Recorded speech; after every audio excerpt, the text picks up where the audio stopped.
Hello, my name is Susan Hart and I'm a Danish psychologist. For the last 20 years, I have, through my clinical work with family therapy and working in a child psychiatric ward, integrated the new brain science with developmental psychology. In my presentation at the Theraplay Conference in Chicago in 2011, I am going to talk about this integration, which I have called neuroaffective developmental psychology. And I'm especially going to relate it to what works for whom in child and family psychotherapy.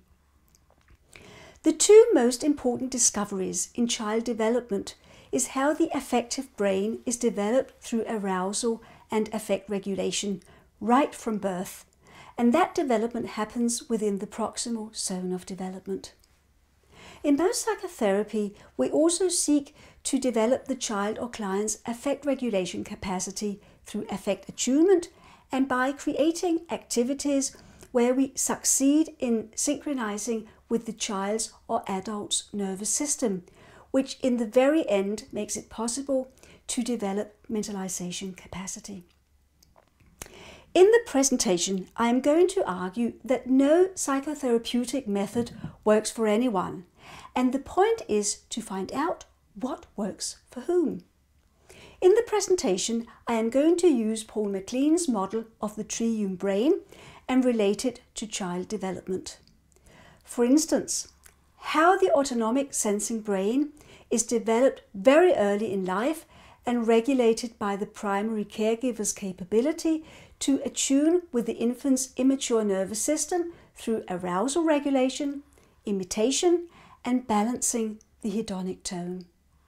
When the limbic or emotional brain is ready for stimulation, it is regulated through the categorical emotions, facial expressions, and the child's growing capability to combine self-attention with attention on others through engaging activities by having fun together, which develops the infant's self-esteem.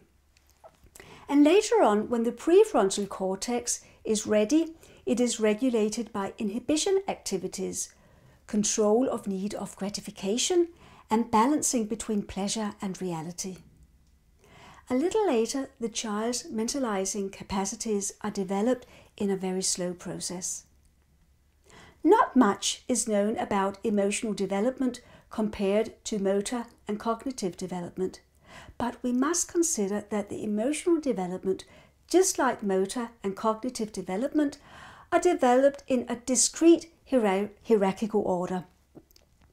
The point in my presentation is that in psychotherapy we have to respect this hierarchical development of emotions, even though the child or parent's cognitive development are far ahead of their emotional capabilities.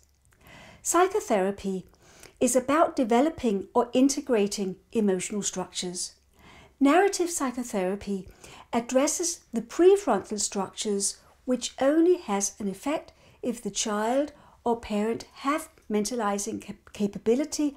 Otherwise, we just try to attune with functions far away from the developmental zone, and the therapy is fruitless.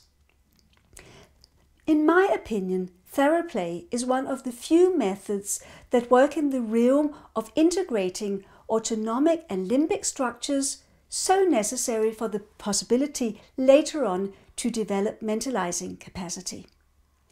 Neuroaffective developmental psychology is a theory to help the therapist to match the right method to the right person. My presentation is going to address this issue. Looking forward to seeing you in Chicago.